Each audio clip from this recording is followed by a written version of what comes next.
Saya itu sering ditanya begini, Gus, kemarin di Aceh saya ditanya begini, kenapa sih kok yang selalu mendapatkan musibah itu kami? 2000 berapa itu dulu? 4 Sumani waktu itu. Tsunami.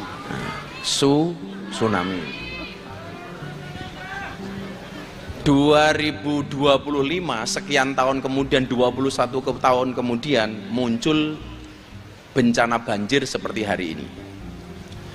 Yang kemudian membuat saya miris, Beb, kepedulian para tokoh yang selama ini flexing, yang selama ini pamer kekayaan, pamer bondo, awarenessnya itu kurang, gak ada kepedulian.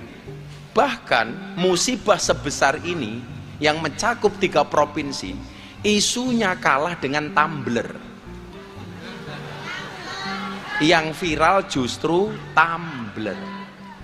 Sing kelangan Tumblr wong siji, sing komentar wong sa Indonesia.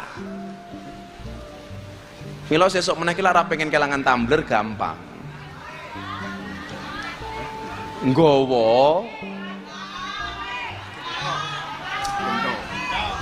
Nggawa gentong.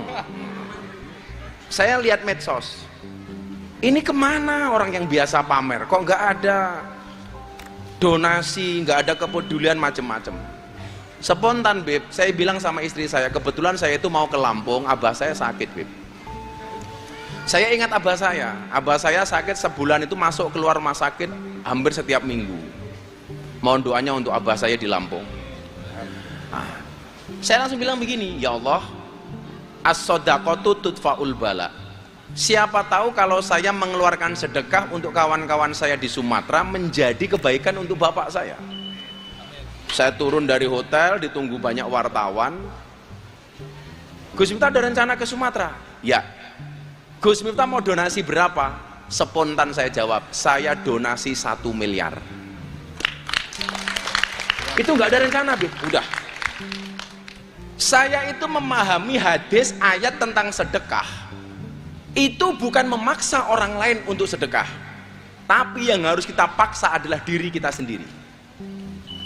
Jadi ayat atau hadis tentang sedekah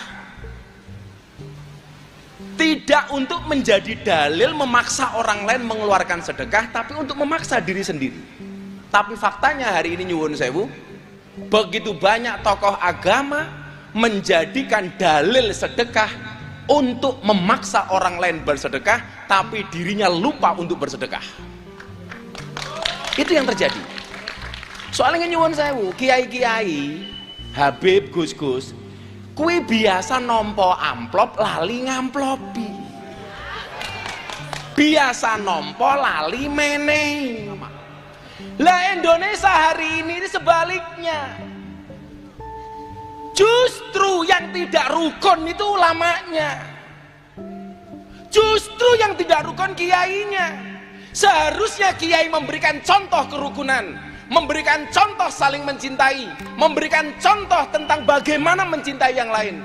Justru hari ini bangsa ini tidak rukun, dipertontonkan oleh para ulama dan kiai-kiainya.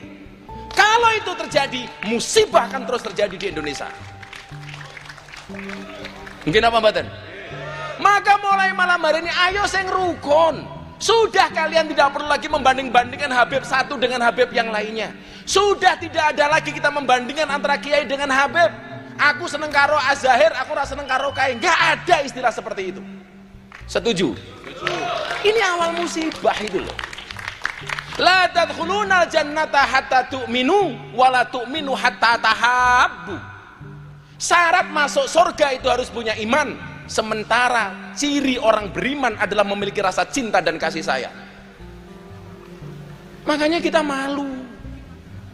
Umatnya Nabi Musa dikasih ar-rahmat anugerah, syaratnya harus rukun. Lah Gus Ulil, awake dhewe malah ndelok kiai-kiai ini ora rukun. Aku ora nyebut merek loh aku. Kita bangun semangat kerukunan melalui majelis malam hari ini. Kita bangun semangat rasa saling tepos liro, gotong royong, saling mencintai. Inilah syarat bangsa ini mendapatkan rahmat dan anugerah dari Allah Subhanahu wa taala. Awake dhewe wis duwe presiden apik, muga-muga rakyate ya iso apik, Indonesia iso makmur. Amin. Tapi yang ngono, Beb, kanca-kanca pejabat yang lain ki yo ngasih contoh sing apik-apik. Sing apik-apik, jangan memberikan komentar yang justru memancing kemarahan masyarakat. Ngerti musibah, di mana-mana banyak hutan yang berjatuhan, banjir, hutan gelondongan nampak di permukaan. Malah komentar ini adalah momentum yang baik. Ya matamu kuwi kok musibah, bencana kok momentum iki lho. Diksinya nggak pas. Saya libur meneh gara-gara ngajak taubatan nasuha. Yang perlu taubat itu tidak hanya 1-2 orang. Bangsa Indonesia harus taubat. Siapapun pemimpinnya, siapapun menterinya, taubat. Kiai ini ya taubat, santri ini ya taubat.